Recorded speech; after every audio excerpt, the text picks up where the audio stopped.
Hi, it's Clifford Edwards, and welcome back to this series of videos on creating more connected relationships.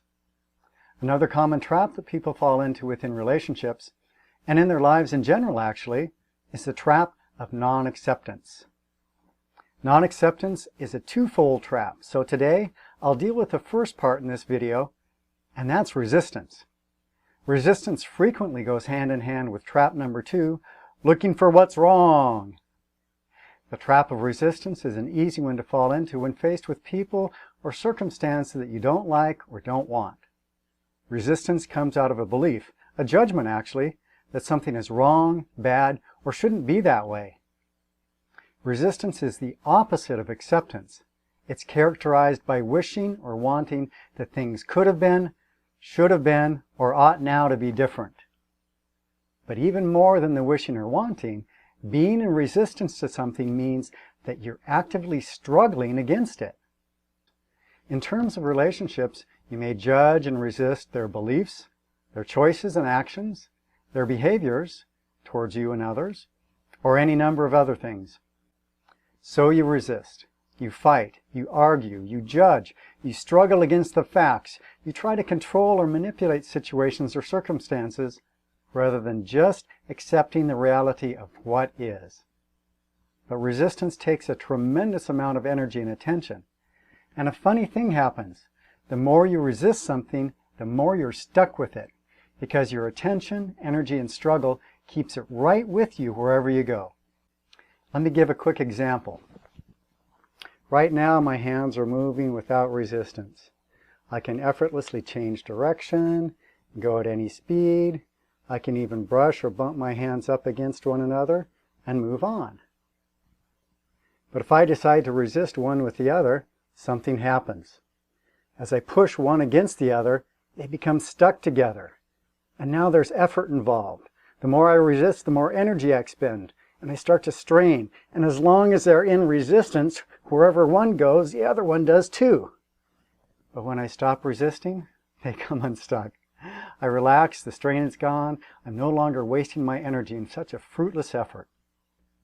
There's a cost to resistance. You experience friction, tension, frustration, or outright anger. You waste your energy, you needlessly cause yourself stress, and rob yourself of productivity and peace of mind. So acceptance is a choice to emotionally, mentally, and even physically cease resisting anything in your reality and simply accept the people, circumstances, and situations of your life as they are. Let me be clear about a few things though. First, accepting something in the present doesn't mean you have to approve of it. It just means you accept the facts of things as they currently exist. You may have feelings about the situation, but you can acknowledge and be with the feelings rather than trying to resist or deny those feelings too. Second, I don't mean that you have to accept someone actively trying to hurt, injure, or take advantage of you. You always have a right to set boundaries, to protect yourself and take care of yourself. And third, accepting something in the present doesn't mean you resign yourself to having it remain that way forever. It just means you choose to stop struggling against it now. And when you do, something surprising happens. You get access once again to all of the energy, attention, and focus that you'd been expending on the resistance. So when you cease resisting, you're much more relaxed, present, and open. You're also much more likely to come up with new ideas, useful choices, or constructive actions that will allow you to make some positive change in this situation that you'd previously been resisting. So here's something you can do. First, notice if there are any people or circumstances in your life you're currently judging and resisting. If so, notice what it's costing you to resist.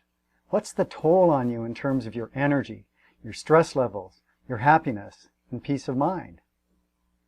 Next, make a choice to simply accept the facts and reality of things as they are right now.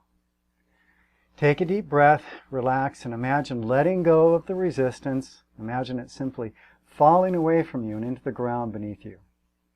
Imagine reclaiming all of your energy and attention from the resistance, and then use it to go do something productive, self-caring, or fun. I trust this was useful for you. If so, please share it with others who might benefit. I welcome any comments, feedback, questions, or sharing you might have. and watch for more short video tips in this series on more connected relationships and relationship traps. This is Cliff Edwards saying thanks for watching, and I'll see you again soon. Bye for now.